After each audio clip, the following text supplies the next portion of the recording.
Bom, queridos, nós vamos passar para a exposição das Escrituras. Eu quero convidar você a abrir a sua Bíblia na carta de Paulo aos Efésios, capítulo de número 4. Vamos ler do versículo 17 até o versículo 2 do capítulo 5. E a gente vai falar a respeito de como a vida cristã deve ser. Esse é o tema da mensagem, como a vida cristã, como o nosso cotidiano, sendo chamados por Cristo, deve ser. Diz assim: isto, portanto, digo, e no Senhor testifico, que não mais andeis como também andam os gentios, na vaidade dos seus próprios pensamentos, obscurecidos de entendimentos, alheio à vida de Deus, por causa da ignorância em que vivem, pela dureza do seu coração, os quais, tendo se tornados insensíveis, se entregaram à dissolução, para com avidez cometerem toda sorte de impureza. Mas não foi assim que aprendestes a Cristo, se é que de fato tendes ouvido, e nele fostes instruídos segundo é a verdade em Jesus, no sentido do que, quanto ao trato passado, vos despojeis do velho homem, que se corrompem segundo as concupiscências do engano, e vos renoveis no espírito do vosso entendimento, e vos revistais do homem criado segundo Deus, em justiça e retidão procedentes da verdade. Por conta disso, ou por isso, deixando a mentira, fale cada um a verdade com o seu próximo, porque somos membros uns dos outros. Irai-vos e não pequeis, não se ponha o sol sobre a vossa ira, nem deis lugar ao diabo. Aquele que furtava, não furte mais, antes trabalhe fazendo com as próprias mãos o que é bom, para que tenha que acudir ao necessitado. Não saia da vossa boca nenhuma palavra torpe, e sim unicamente a que for boa para edificação, conforme a necessidade, e assim transmita graça aos que ouvem. E não entristeçais o Espírito de Deus, no qual fostes selados para o dia da redenção. Longe de vós toda amargura e cólera, e ira, e gritaria, e blasfêmia, e bem assim toda malícia. Antes sedes uns para com outros benignos, compassivos, perdoando-vos uns aos outros, como também Deus em Cristo vos perdoou.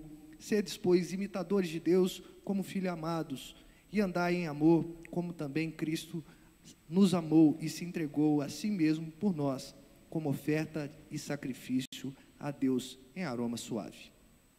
Amém. Senhor, fale aos nossos corações, por meio da Tua palavra, Teu Espírito possa ser presente nesse lugar, Deus, usando o Teu servo, apesar dele, e que saiamos daqui, ó Deus, edificados, como já foi, ó Deus, pedido aqui ao Senhor, ó Deus, que saiamos daqui fortes, ó Deus, corajosos em viver essa vida vocacionada em Cristo que o Senhor nos determinou. É assim que nós oramos, no nome de Jesus, o nosso Senhor. Amém.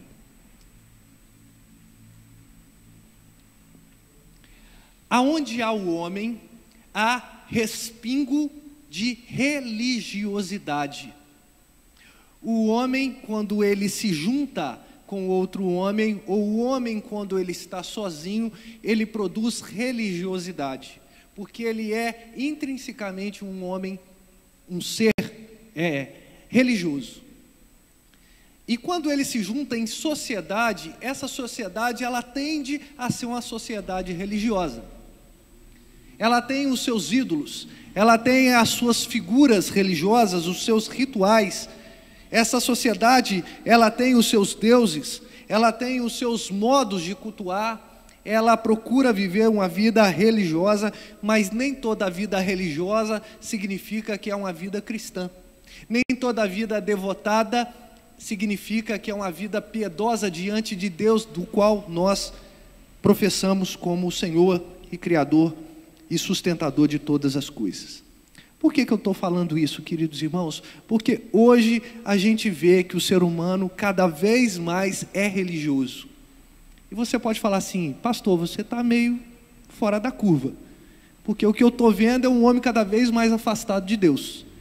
Pois é, a gente precisa tratar de um tema aqui, porque religiosidade não significa que a pessoa é um cristão verdadeiro.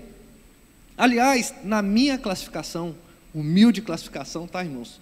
Eu não considero o cristianismo como uma religião. Eu considero religião como o ato do homem tentar se religar a Deus.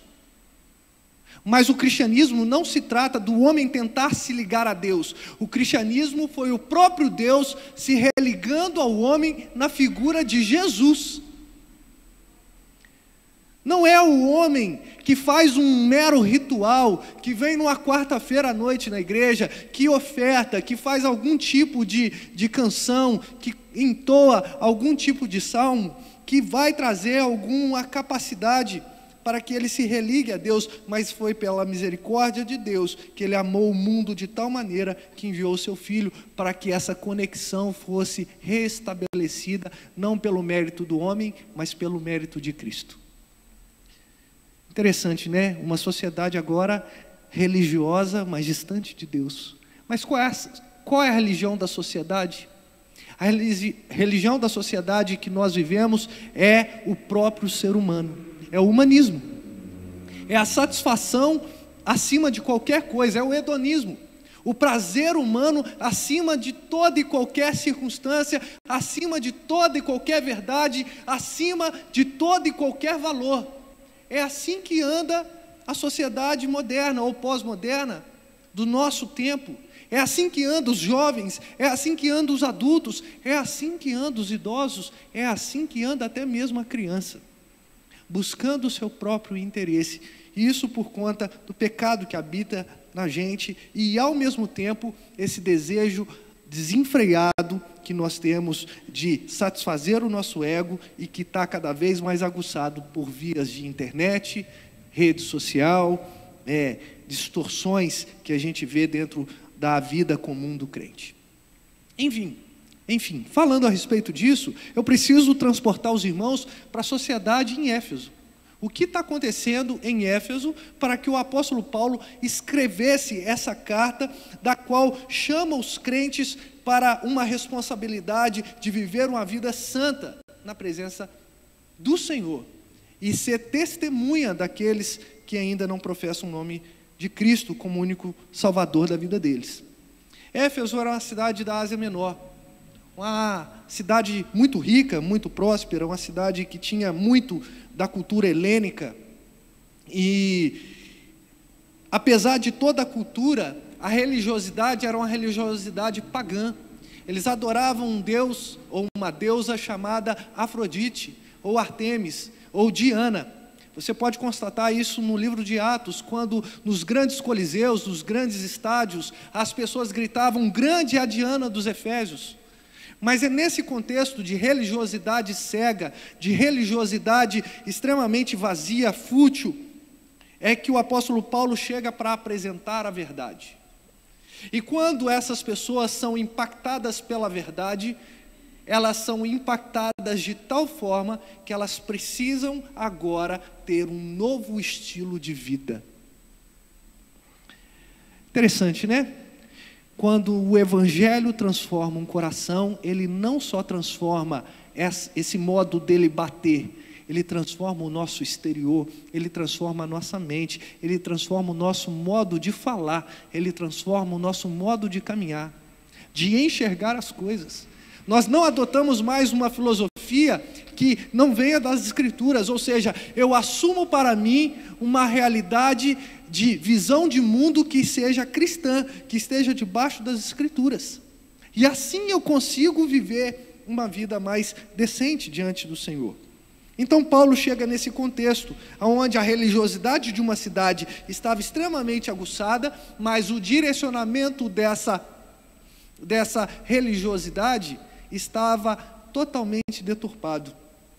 E no capítulo 1, o apóstolo Paulo, você pode ver que ele faz uma pequena saudação, mas ele já logo começa a direcionar a respeito de quem é o Deus daqueles que estavam se convertendo ao cristianismo. Ele fala assim: bendito o Deus Pai, Deus e Pai de nosso Senhor Jesus Cristo.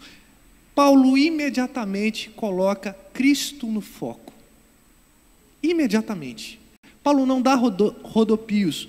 Paulo não rodeia ali para falar alguma coisa. Ele fala assim: olha, bendito seja Deus, e esse Deus, Ele é também Pai de nosso Senhor Jesus Cristo, que nos tem abençoado. Olha só, Cristo é quem nos abençoa com toda a sorte de bênção espiritual nas regiões celestiais em Cristo. E assim como nos escolheu nele antes da fundação do mundo, para sermos santos, olha só, irrepreensíveis perante Ele, e em amor nos predestinou para Ele, para a adoção de filhos por meio de Jesus Cristo, segundo o beneplácito da sua vontade. A gente poderia continuar esse texto, porque é um parágrafo só, que vai falar a respeito desse benefício de ser um cristão, de ser um alcançado, de ser um eleito, um predestinado. Paulo se ocupa em pegar os crentes daquela época e falar assim: vocês não têm que olhar para outras religiosidades, vocês precisam olhar agora fixamente para a cruz, para Jesus, aquele que abençoa a vida de cada um de vocês. E por conta dessa visão, Paulo faz uma primeira oração das duas orações que nós temos nessa epístola. E essa oração que Paulo faz a partir do versículo 15 tem um intuito de mostrar que no chamamento de cada crente há uma finalidade. Ele fala isso. Há uma finalidade. Versículo 18 fala assim: iluminados os olhos do vosso coração, para saberdes qual é a esperança do chamamento, do seu chamamento, qual a riqueza da glória da sua herança nos santos. Existe no nosso chamado uma intenção. Deus não te escolheu à toa. Deus não nos escolheu para ser simplesmente alguma pessoa que sai andando pela rua e de repente não tem nenhum tipo de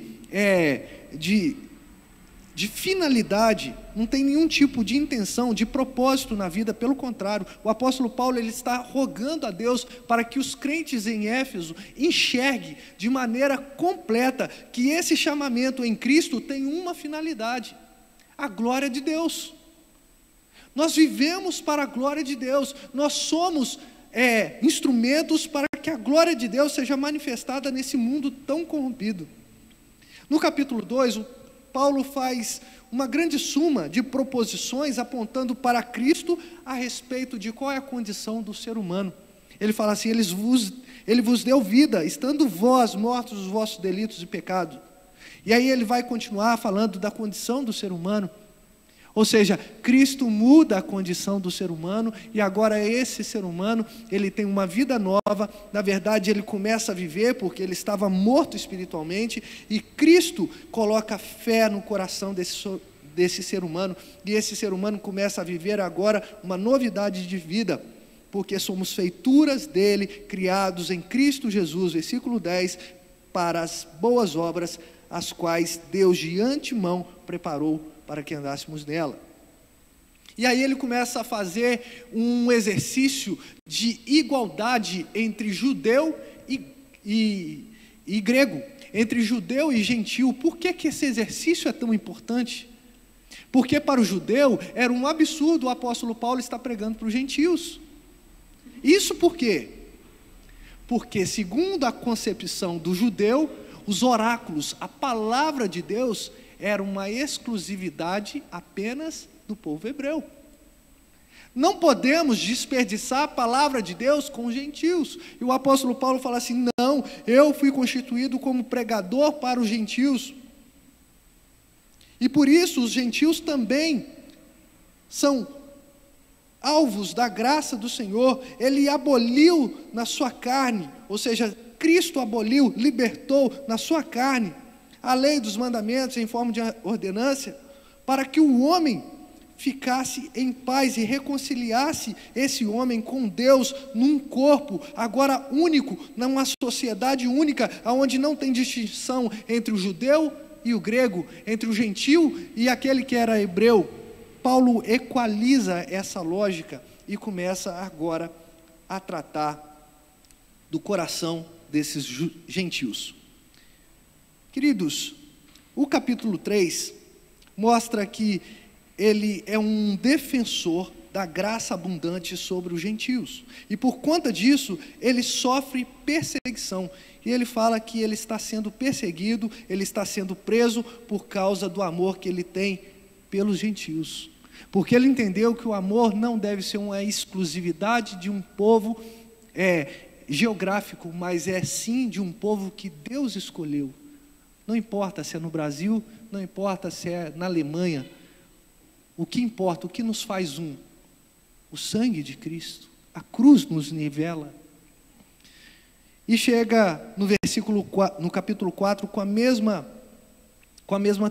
tônica, a unidade da fé.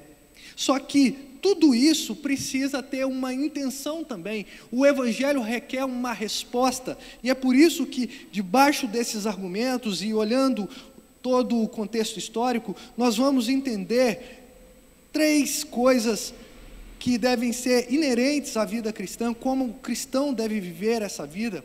Em primeiro lugar, queridos irmãos, a vida de um cristão, um alcançado por Cristo, deve ser diferente dos que não possuem fé em Cristo. Versículo 17 até o versículo 19 do capítulo 4, se você está com a sua Bíblia aberta, acompanha.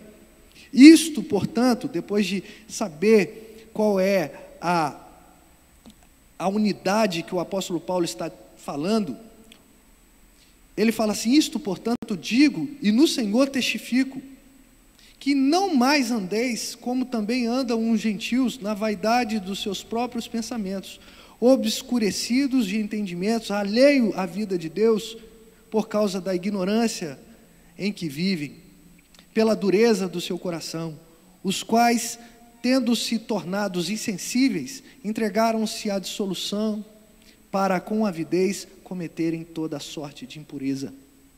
Eu me recordo que depois de algum tempo que eu estava convertido mesmo ao Senhor, embora já fosse crente desde pequeno, mas depois que Cristo testificou isso na minha vida, eu comecei a reparar que certos hábitos da minha vida não eram concernentes com o Evangelho da qual eu estava agora professando. E aí eu precisei mudar minhas atitudes. Embora muito adolescente, mas eu percebia que eu não podia andar como os meus colegas de turma. Eu precisava ser radicalmente diferente. E eu me lembro de um domingo, há pouco tempo atrás, que o reverendo Jefferson, pregando um sermão, ele disse que cada vez mais a gente tem dificuldade em identificar um crente do não crente.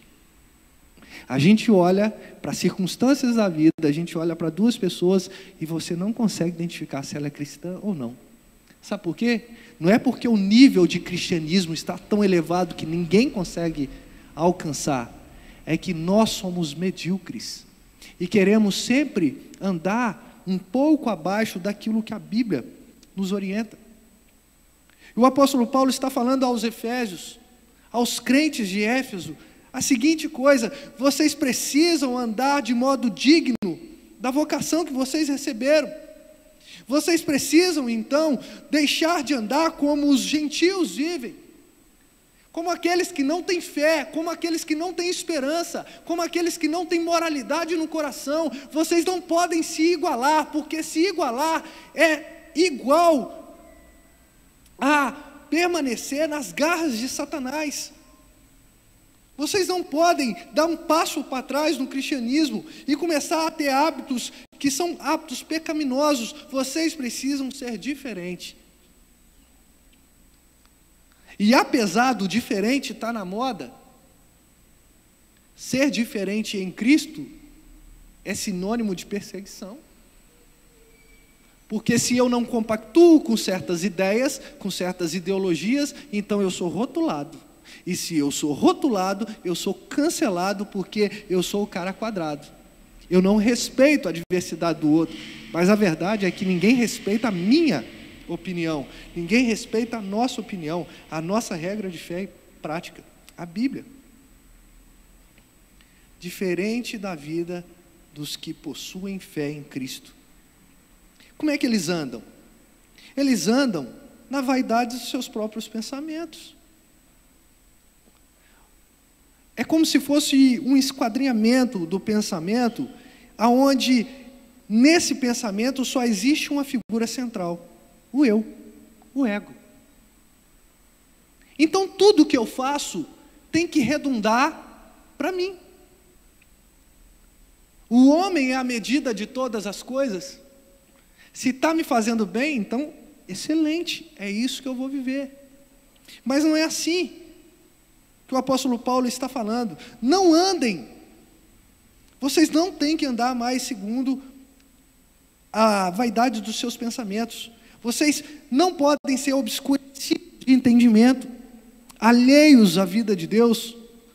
Ou seja, a parte, não existe uma dicotomia. Aliás, a gente é mestre nisso, né? A gente quer justificar um pecado e fala assim, não, aqui no meu trabalho, né, eu sou um profissional. Então aqui, tudo bem eu fazer certas coisas. Lá na igreja eu sou santo. Não há dicotomia. Nós não podemos tentar departamentalizar a nossa vida e falar assim, Deus, daqui, nesse lugar aqui você não entra, nessa parte da minha vida você não participa, o Senhor não participa, porque essa parte eu quem cuido. A gente não pode fazer isso. Mas quando a gente faz isso por causa da ignorância e por causa da dureza do nosso coração. Uma igreja que deve ser diferente do mundo. Irmãos, isso não deveria ser difícil para a gente. Mas tem sido cada vez mais difícil se desvincular do mundo. A gente liga um noticiário, a gente vê cada coisa assombrosa. Só que ao mesmo tempo que a gente se assombra com aquilo, a gente continua com os nossos próprios hábitos, alheios a Deus. A gente julga a pessoa que está fazendo aquela atrocidade, o médico que estuprou uma moça que estava tendo um filho, pessoas que são assassinadas. A gente pega e fala assim, tem que prender, tem que julgar na cadeia, mas quando chega para os nossos pecados, o que a gente fala? Não, com a gente é diferente. Eu não estou fazendo uma defesa aqui de nenhum tipo de pecado, eu estou falando que a gente precisa fazer uma análise, porque a nossa vida precisa ser diferente, não por conta de defender uma moralidade falsa, mas porque de fato Cristo alcançou a nossa mente, o nosso coração, e a nossa vida agora é um estilo totalmente diferente daquele prazer que o mundo oferece. Qual é a diferença? Cristo. Qual é a diferença entre o cristão e o não cristão? É Cristo. É Cristo. E se Cristo não é suficiente para você ser diferente, então a suficiência do sacrifício de Cristo, ela nunca te alcançou, ela nunca me alcançou, porque a suficiência do sacrifício de Cristo me faz andar em vida santa, diferente, a ponto das pessoas apontarem e falar assim, essa pessoa é diferente. O que Paulo está dizendo com isso? Vocês já sofreram o impacto da cruz?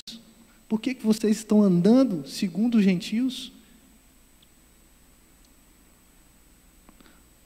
É como se a gente estivesse vivendo uma era onde os crentes têm déficit de atenção espiritual, digamos assim. A gente mira na palavra, mas qualquer estardalhaço que a sociedade ou outra igreja faz, a gente está olhando, daí a pouco a gente esquece do cristianismo que vem da Bíblia, da palavra, e começa a se enveredar com pecados, com outras coisas, com religiosidades vazias, porque o nosso foco não está em Cristo. Não somos tão diferentes, não somos mais aquele povo de propriedade exclusiva de Deus. com finalidade de proclamar a salvação. Mas, além de ser diferente da vida, de ter uma vida diferente dos que não possuem fé em Cristo, eu vejo também que existe uma abnegação da natureza corrompida. Versículo 20 a 24 vai dizer isso. Olha só como é que Paulo redireciona mais uma vez para Cristo. Mas não foi assim que vocês aprenderam em Cristo. Não foi isso. Não foi com o coração obscurecido, a mente obscurecida, alheios a Deus. Não foi com ignorância, não foi com dureza de coração. Vocês não aprenderam assim com Cristo. E é interessante que o apóstolo Paulo ele fala assim, com Cristo, ou a respeito de Cristo. Ele não fala a respeito dele mesmo, não foi assim que vocês aprenderam de mim, porque Paulo, o alvo da pregação de Paulo, era de fato os gentios, mas ele carregava uma verdade, um estandarte, Cristo. E ele não falava, olha para mim, ele falava assim, olha para Cristo. Mesmo que isso signifique que vocês têm que olhar para mim, mas vocês precisam enxergar em mim Cristo, seres meus imitadores, assim como eu sou de Cristo. Ele vai falar em outra carta, na primeira carta aos Coríntios. Mas olha só, não foi assim que vocês aprendestes a Cristo, se é que de fato o tendes ouvido, e nele fostes instruídos segundo a verdade em Jesus. No sentido de que, quanto ao trato passado, vos despojeis do velho homem, que se corrompe segundo as concupiscências do engano, e vos renoveis no espírito do vosso entendimento, e vos revistais do novo homem, criado segundo Deus, em justiça e retidão, procedentes de onde? Da verdade. Nós precisamos abnegar a natureza corrompida e tomar posse de uma nova realidade. Não é um evangelho baseado somente em emoção, festa da colheita, muitos balões, muita alegria, e simplesmente depois o gás acaba. Não, porque uma mudança genuína aconteceu no nosso coração, e essa mudança, ela é tão forte que ela começa a ser externizada. Você começa a enxergar agora com outra ótica. Você já não vive aquela vida passada, porque não é um rito, é uma transformação. Não é um compromisso solto, se é que essas palavras se complementam, né? Mas não é um compromisso de estar na igreja, mas um prazer tão grande de estar na presença de Deus, que você não mede esforço em estar aqui. Conversando com o pastor Eloy, há pouco tempo, a gente estava admirado com a quantidade de torcedores nos estádios. É mesmo, pastor? Caravanas saem de tão longe, ônibus e ônibus, né? E hoje é dia, né? Não é assim? Hoje é dia. A pessoa não mede esforço. Quanto que ela tem que desembolsar? Não sei, mas é muito dinheiro. Ah, mas vai chegar tarde, não tem problema, vai sair cedo. Vou entregar um atestado, não vou aparecer no meu serviço, mas eu vou estar lá. Por quê? Porque isso é relevante para mim. Isso é relevante para o meu ego. Não consegui ainda ter a mesma devoção que eu tenho em Deus. Num estádio onde 22 pessoas estão correndo atrás de uma bola para fazer um gol, tem 60, 70, 80 mil pessoas assistindo. Numa igreja onde a verdade está sendo exposta, onde os crentes estão estudando para serem pessoas melhores e para abençoar a cidade, nós temos um pouco mais de 30 pessoas. Como isso acontece? Acontece pelo fato do grande apego que a gente tem com as coisas terrenas. Acontece que o meu cristianismo, na verdade, ele não transformou totalmente a minha mente. Ele não jogou fora os deuses desse século, muito pelo contrário, ele trouxe, na verdade, agora um aparato teológico, algum argumento teológico para que isso fosse evidenciado que não é um pecado tão grande assim. Queridos, eu não estou desencorajando ninguém aqui de participar de jogo, de ir assistir, nada disso. Eu estou falando da motivação do coração. Será que a gente vai tão empolgado assim para o culto de domingo? Será que a gente coloca o nosso uniforme? Que quando o time vai jogar, a gente coloca na camisa do time. A gente veste, a gente vibra, a gente canta junto com a torcida, mas chega na igreja, a gente fica como múmia, olhando para frente. E se está só olhando para frente, ainda está bom, mas porque muitas vezes a gente está olhando o que está de errado para a gente criticar depois.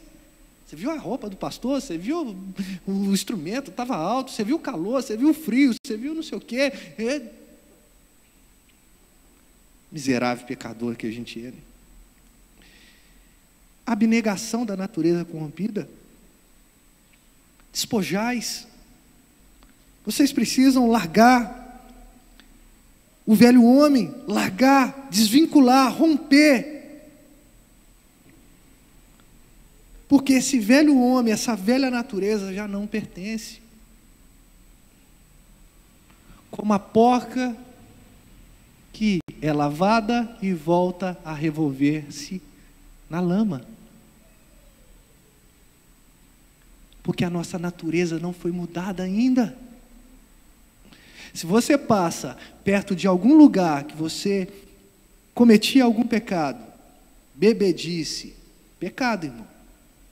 Tem crente levantando a bandeira de que não é, mas é pecado. Bebedice, embriaguez, boca de fumo, prostituição. Se você passa perto desse lugar e você sente saudade desse lugar, então a gente precisa rever o cristianismo. Porque são lugares que a gente tem que ter pavor, passar longe. Vidas impuras. Cristo nos resgatou para sermos santos na presença dEle, com a intenção de pregar o Evangelho, de tomar posse de uma nova realidade, que não é uma realidade humilhante, embriagada, chapada, não é uma realidade imoral, não é uma realidade promíscua, é uma realidade santa, é uma realidade onde nós temos clareza e não obscuridade. É uma realidade onde a luz de Cristo brilha e não as perspicácias de Satanás nos atraem. É uma realidade diferente. Mas para isso eu preciso abandonar o meu eu, negar a mim mesmo. O próprio Jesus falou isso. Aquele que quer seguir a mim, negue-se a si mesmo, toma a sua cruz, toma a sua dificuldade e vem. Negue a sua vontade.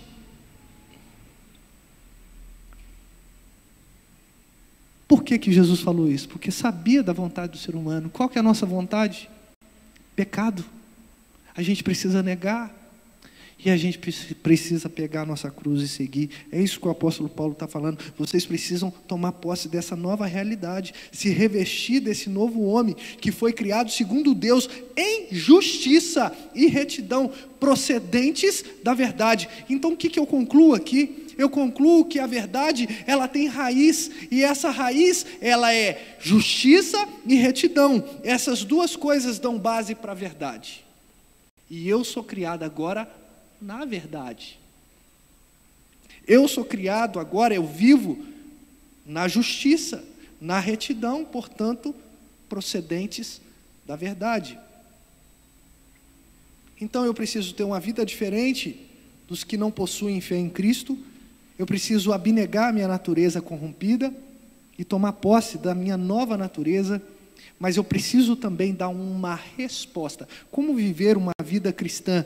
Como é viver uma vida cristã nos dias de hoje? Eu preciso dar uma resposta prática em favor do Evangelho. É bem verdade que o Evangelho, ele é uma dádiva de Deus para a nossa vida, mas ele é uma dádiva que requer uma prática, uma resposta. Porque, na verdade, eu tenho entrado numa tese, na soteriologia, na doutrina da salvação reformada, a participação do homem. A participação do homem. O homem entra com o pecado e Deus entra com a graça. Ou seja, não há nada em nós. Não há nada em nós. Mas quando Deus restaura a nossa vida, nós precisamos agora ter vida prática. Precisa ser totalmente oposta da vida que nós tínhamos antes. Versículo 25, por conta disso, por conta de sermos criados em justiça e retidão, que é procedente da verdade, que tem base como a verdade, por isso, por causa disso, deixando a mentira, repare o gerúndio aqui do verbo, deixando, ato contínuo, sabe por quê? Porque ninguém larga a mentira de uma vez por outra, ou de uma vez por toda, perdão. Deixando a mentira, fale cada um a verdade com o seu próximo, porque somos membros uns dos outros. Você está querendo enganar quem? É isso que está falando. Irai-vos e não pequeis, não se põe o sol sobre a vossa ira. Ira é pecado também, irmãos. Aqui o versículo está na passiva, no agente da passiva. Vocês vão ser irados, mas não pequem. Não pequem. Vocês vão ser levados a ser irados, ficar nervosos, mas não pequem por conta disso. A gente vai falar disso. Aquele que furtava, não furte mais. Antes trabalhe, ou seja, aquele que era ladrão, precisa trabalhar, fazendo com as próprias mãos o que é bom. E não só o que é bom, mas para ter também condições de acudir àquele que está necessitado. Vejam que tudo isso está mostrando que nós temos uma resposta a dar ao Evangelho. A minha resposta é prática, é viver uma vida piedosa. Não saia da vossa boca nenhuma palavra torpe, e sim unicamente que for boa para edificação, conforme a necessidade, e assim transmita graça aos que ouvem. Você é um agente de transmissão de graça, eu sou um agente de transmissão de graça. E não entristeçais o Espírito de Deus, no qual fostes selados para o dia da redenção. E aí vem, longe de vós, toda amargura, cólera e ira. Espera aí, agora a ira, de fato, está aqui como um grande pecado. E gritaria, e blasfêmia, e bem assim toda malícia. Antes, sedes uns para com os outros, benignos, compassivos, perdoando, olha o gerúndio de novo. Por quê? Perdoando no gerúndio? Porque é um ato contínuo. Eu perdoo hoje, perdoo amanhã, e aquela velha máxima, até quando, Senhor, eu devo perdoar o meu irmão? Até 7 vezes? Não, até 70 vezes 7. Ah, mas já perdoei 490 vezes. Você está contando, miserável? Mas se você estiver contando, é 490 vezes cada tipo de pecado.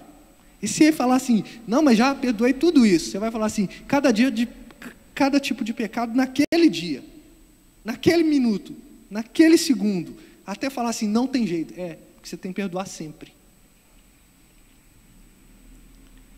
Perdoando uns aos outros, como Deus em Cristo vos perdoou.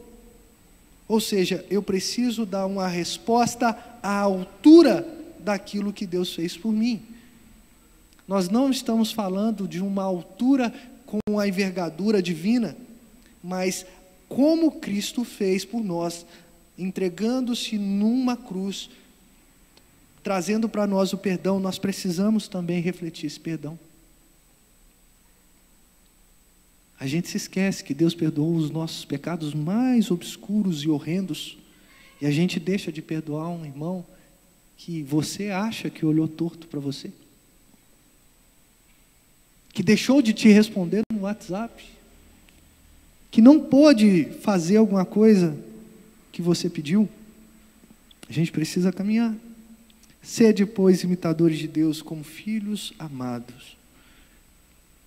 Quero só ressaltar aqui a importância familiar, e depois o apóstolo Paulo vai continuar nesse mesmo embalo, ele vai trazer a questão do lar. Mas olha só que ele traz a figura de Deus como um pai, e os filhos são reproduções em miniatura dos pais. Sede, pois, imitadores de Deus como filhos amados, como aqueles filhos que são tão amados, que são inspirados a serem como os pais. É isso que o apóstolo está falando. Nós precisamos refletir isso, ser pequenos Cristos mesmos, e andai em amor, como também Cristo nos amou. Ele andou em amor nessa terra, e se entregou a si mesmo, por nós, como oferta e sacrifício a Deus, em aroma suave. Como a vida cristã tem que ser? Diferente da do mundo, porque tem Cristo. De abnegação da natureza corrompida e posse da natureza nova que Cristo deu, e ela precisa ser uma vida de resposta prática em favor do Evangelho. Se eu estou depondo contra o Evangelho, logo eu não sou um alcançado. O que Cristo requer de nós? Uma vida santa, como eu já disse. Uma vida piedosa. Como eu faço isso? Leia as Escrituras. Veja os imperativos que o apóstolo Paulo está deixando aqui aos Efésios. Serve para nós nos dias de hoje. Ele não poupou o Filho, entregou o Filho por nós, e agora Ele requer uma vida prática da nossa vida, da nossa existência, uma resposta prática da nossa existência. Finalizando,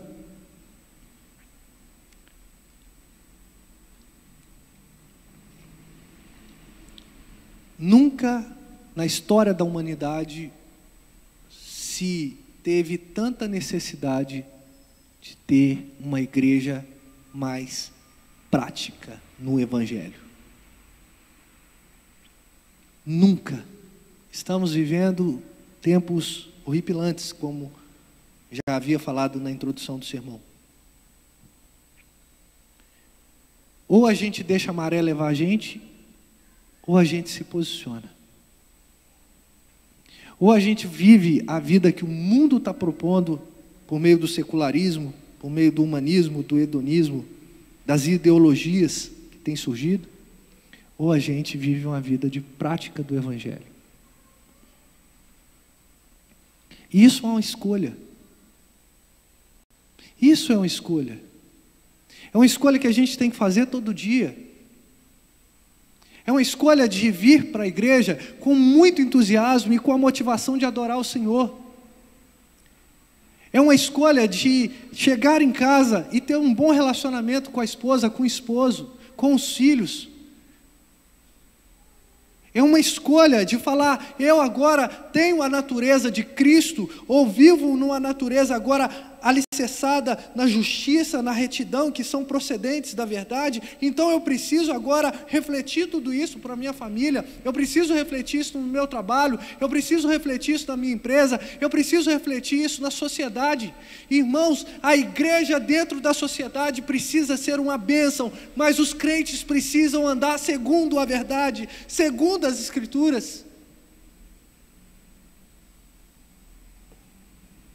Quero finalizar, irmãos, apenas dizendo que eu já fui um motivo de vergonha para o Evangelho também.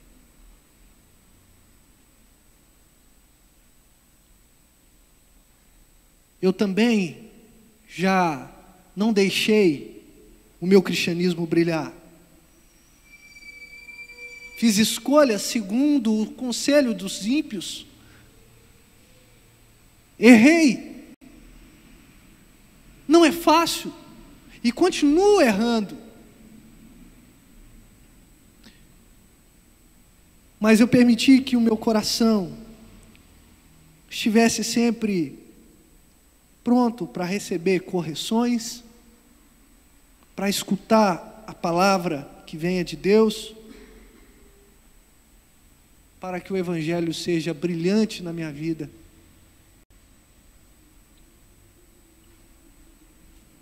É muito fácil dizer: eu não me envergonho do Evangelho de Cristo. Será que é tão fácil? Mas vamos inverter. O Evangelho de Cristo tem vergonha de você? O código moral que a Bíblia traz, cristã, é um código pesado demais para se viver? Amar a Deus acima de todas as coisas, é o seu próximo como Cristo amou, é pesado demais? Talvez, se a gente olhar pela perspectiva da natureza corrompida, mas se a gente olhar pela perspectiva da natureza do novo homem que habita na gente por meio do Espírito, que é procedente da justiça e da retidão e da verdade, queridos, é um prazer. Vamos tropeçar? Vamos. Vamos cair em algumas vezes? Vamos. Mas a gente se levanta, sacode a poeira, olha para a cruz e fala: Senhor, me ajude a caminhar. É assim que o crente deve andar. É assim que o crente deve viver. Que o Senhor tenha misericórdia da nossa vida. Que o Senhor tenha misericórdia da nossa existência. Vamos orar? Senhor Deus e Pai, o Evangelho é o poder transformador na vida de todo aquele que crê. E nós não estamos aqui à toa. Nós não estamos participando desse culto ou cultuando ao Senhor em vão. É porque um dia esse Evangelho impactou a nossa existência. E, ó Deus, eu sei que o Senhor conhece o nosso coração e que muitas vezes a gente vai na contramão da Tua palavra, a gente desobedece os Teus preceitos. Mas eu rogo ao Senhor, Pai, que o Senhor nos ajude a viver uma vida santa, diferente do mundo, abnegando a nossa natureza corrompida, nos apossando da natureza que Deus nos deu e dando respostas práticas na nossa vida com relação ao Evangelho. Que cada um de nós possamos, ó Deus, em nome de Jesus, refletir a glória maravilhosa do Senhor e que pessoas conheçam ao Senhor através da pregação que é falada, mas é também vivida. Ó Deus, nos ajude. Nós não queremos ser vergonha do Evangelho, mas nós queremos ser, ó Deus, uma bênção proclamadora das boas novas. Oramos assim em nome de Jesus. Amém.